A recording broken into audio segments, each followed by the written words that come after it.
Mais dedans, elle pond.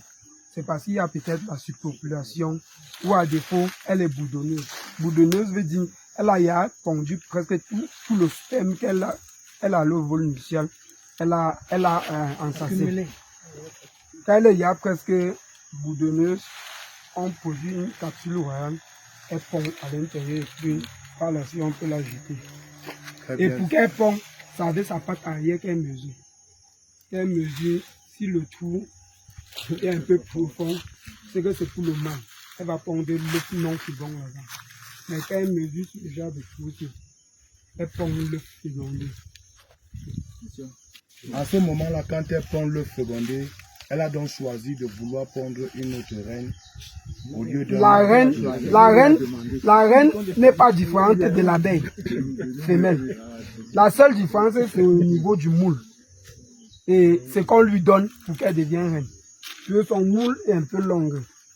Quand on met la larve à l'intérieur de son moule là, on remplit de la gelée, ouais, elle va sortir. Ah, ce sont là. Ça veut dire que c'est les autres abeilles qui décident. Tous les autres œufs sont nouveaux aussi de la gelée royale, mais pas comme pour elle. On leur donne peut-être 5%. Pour les 2-3 premiers jours. Oui.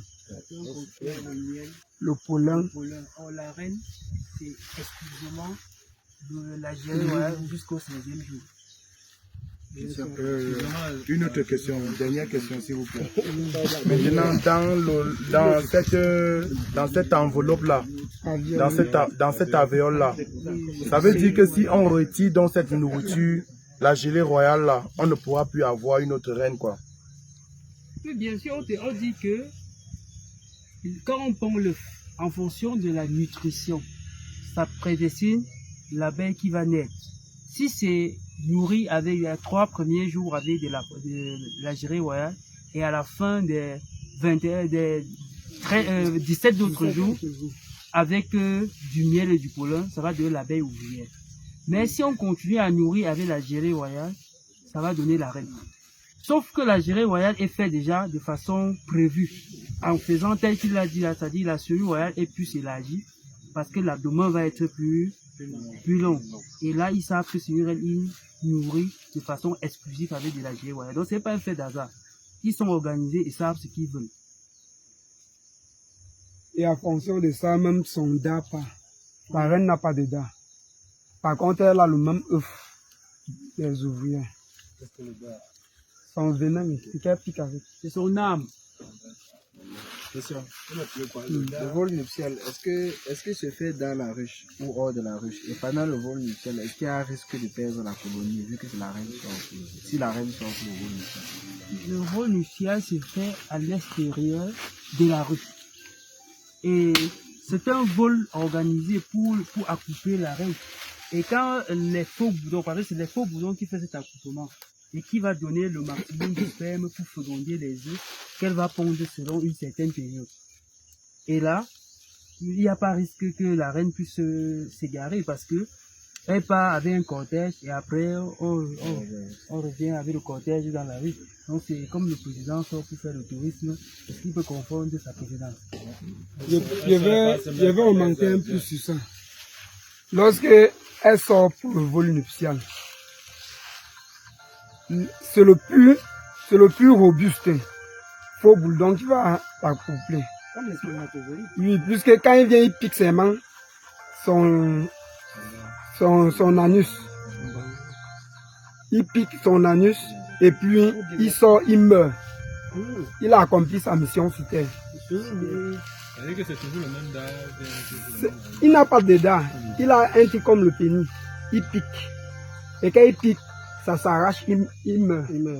Et le vol nuptial, c'est un vol que les abeilles, quand une reine est déjà née, quand elle veut aller pour le vol nuptial, eux, ils injectent un phéromone. Ça montre un endroit où ils vont se retrouver pour le vol. Comme à l'époque, nos parents, quand ils avaient certains cris, le tam-tam, toum, on connaît qu'il y a telle alerte. Ils sont comme ça avec les abeilles. Donc, quand il y a un vol nuptial, les abeilles connaissent la zone, une zone de vol, pour le vol. Et on nous dit souvent que c'est à partir de la 8e génération qui commence à coupler. Donc, les faux bouledons, ils sortent de la ruche avec elle, ne passent pas au terre, puisqu'il y a encore la consanguinité. C'est la génération lointaine. Et le plus fort qui accouple. Et quand tu piques pour toi, tu tombes, tu meurs. L'autre vient, il enlève, pendant temps, ça transmet le sperme dans elle. L'autre vient, il pique, peut-être 9 ou 10, en fonction de la quantité de temps qu'ils ont fait dans l'air.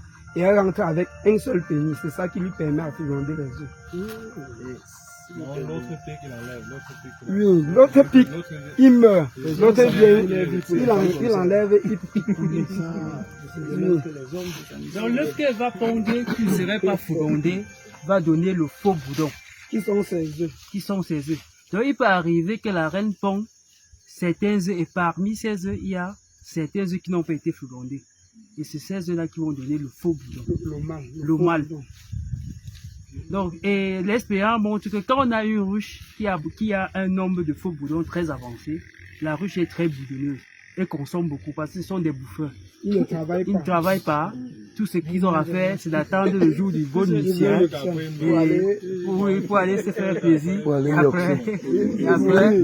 Et après, ils consomment. Par moment, ça nous aide aussi, puisque les cellules des faux bouledons, comme c'est des bons yoxers. Voici les cellules des faux bouledons. Vous allez constater les plus volumineux. Voici pour les femelles. Vous voyez la différence. Ici, les abeilles stockent beaucoup le miel. Ici, c'est pour les faux boudins. C'est pour les faux bouledons. Voici pour les faux bouledons. Donc, quand on récolte le miel ici, un rayon, ça pèse presque 1,5 fois celle-ci. Et quand on presse, on a aussi beaucoup de miel. Donc, par moment, c'est avantageux pour nous. Pour finir, nous ne savons pas si nous sommes là pour détruire. C'est quoi le vol nuptial? Vraiment, excusez-moi. Le vol nuptial, c'est-à-dire cette sortie de la reine accompagnée des soldats et des faux boudons qui vont faire le croisement de la reine. Comme il a expliqué, c'est ça le vol nuptial, comme la lune de miel que les mariés font là. Et elles sont une seule fois dans sa vie. Elle ne fait pas au vol nuptial deux fois. Donc si elle dure 5 ans, c'est qu'elle a fait au vol nuptial une seule fois. Et dans une ruche, nous pouvons trouver plusieurs cellules royales en fonction de la maternité de la reine. Donc si elle est maternelle, elle peut faire, on fait même 3 cellules royales. Et 3 cellules royales, elle décide que ça va se s'aimer 3 fois. Elle serait la première partie. Parce que si elle reste, elle va tuer le reste. Et il n'y a pas de chef dans un village. Essayer de comprendre quelque chose. Ça veut dire que quand il y a division de la colonie, quand la colonie quand il y a essaimage, dans la nouvelle colonie, la reine de la nouvelle colonie, quand elle arrive dans la nouvelle ruche, elle ne pond pas encore les œufs. Donc c'est après le vol nuptial qu'elle revient, commence à pondre les œufs. Donc la nouvelle colonie, en fait, est encore vierge. On cherche d'avoir un habitat avant de sortir maintenant. Bon, ça dépend. Si la reine, j'ai bien dit, si la reine est maternelle, puisque ceux qui cherchent l'habitat, ce n'est pas la reine. Ce sont les éclaireurs qui sont pour nous les abeilles. Donc il y a les éclaireurs. Si vous êtes vigilant, vous pouvez rester au champ, vous voyez 2 types passent à côté, vous trouvez que c'est les abeilles. Ils partent souvent 2. Ils marchent comme l'éclair. Ils cherchent un nouveau habitat. Et par moment, ils passent même à côté. Tu te dis, mais qu'est-ce qui s'est passé? Donc, ils sont rapides. S'ils trouvent un nouveau habitat, ils viennent mettre des alertes à la colonie. Maintenant, la colonie s'arrange à s'aimer. Il y a des fortes colonies comme celle-ci qui se sèment après ça finit. Parce qu'il y a eu 5 capsules royales. Et les 5 se sèment. Chacun vient s'aimer. Il porte une quantité d'abeilles. Après, la ruche se sème. Bon, monsieur William.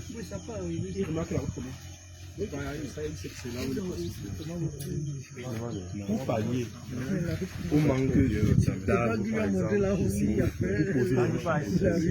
on peut faire un rucher.